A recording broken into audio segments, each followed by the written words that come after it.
Hey guys, in today's video I'm going to show you how to replace a seal, garage door seal. This is a 12 to 13 foot garage door, overhead door. So I'm going to show you how to replace this. Real easy and really simple.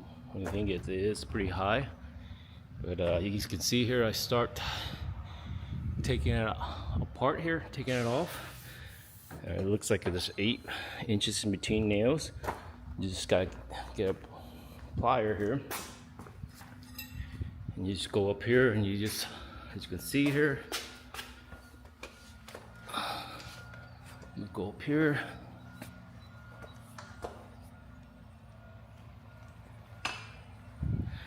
and just get in between it and just ply it out. It's just like I did using this plier here. And this is the last one, so just kind of get underneath here. You don't want to damage it, so you gotta, you can see here, show you here. Let's take it out, just kind of apply it out slowly, kind of like that. You see, and you grab the nails out. Slowly, you don't want to, again, you don't want to damage it. Just like that. And take this one off. Okay. You can see here, that's all to it. Real easy to take the trim out. And they nail in between 8 inches apart. So we're gonna do the same thing. And then you also don't want to nail it so close to the bottom because it will crack and split. And you want to cut, you're gonna measure it.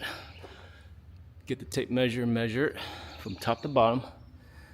I did earlier, so I know it's 142.5 inches, and you want to give a little bit, give about half an inch so it can expand and contract, because you don't want to get it too tight where it expands and it's gonna cramp out. So as you can see over here, I have everything set up, and this is a this is, I believe, 16-foot trim I got, similar to the one that was original one that was installed.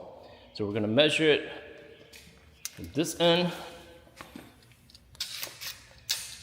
I measured it all the way to about 43 inches, and I'm gonna cut it. So I took a tape measure here, and I'm gonna mark it here at 143. As you can see, I marked it there, 143. Actually, it's actually 142 3/4. So I marked it there, and I'm gonna put a saw and cut it. So I got it all lined up here. As you can see, you want the miter saw to come down first to see, make sure it's in the right location. It looks pretty good. And on these seals, when I cut them, I usually go all the way down and let go of the power so it stops, because you bring it back up, sometimes it will split. So again, you just go down, let go of the power, and let it stop. So when you'll get a clean cut.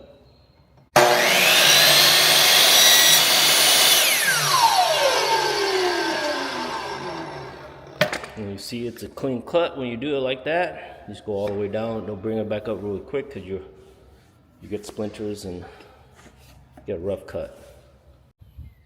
So next thing you want to do is take the piece you just cut,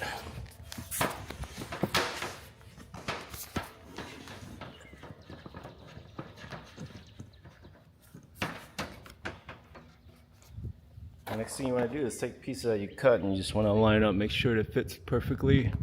There's some play in it, that's good. Again, because you want a little play, because this will contract and expand over the weather, cold and hot.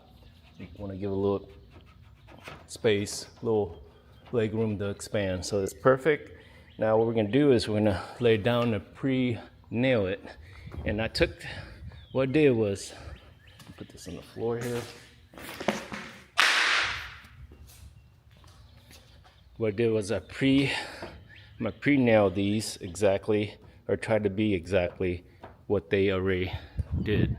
So when you nail it, it's going to be easier, and then it's going to be a little bit cleaner. You're not going to have a bunch of hole nails everywhere. So I already measured it. It's going to be, starting from here, it's going to be 2 inches. Again, you want to give a little, here, let me zoom in.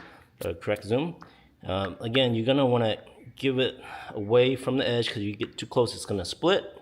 So I already measured it, and it's gonna start at 2 inches, and then every 8 inches. So I'm gonna start doing that. Pre-nail the board. So as you can see, I pre-nailed it 8 inches apart and 2 inches at the edge to prevent it from splitting. And the reason why you pre-nail it, because it saves you time, makes things a lot smoother when you put it up, and chance of you making a mistake is less. I highly recommend you pre-nailing it. So yeah, I just pre-nailed them. As you can see, I start on the bottom. Well, I actually start in the middle, and then I work my way down, and then still have the rest to nail up.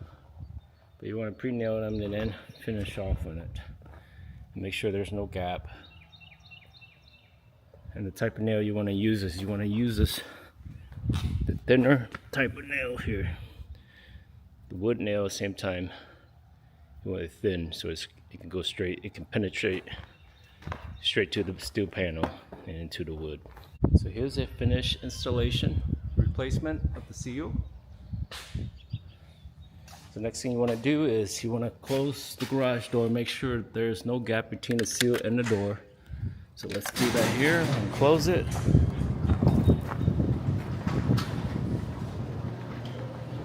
And what you're looking for is to make sure that seal is right up against the door.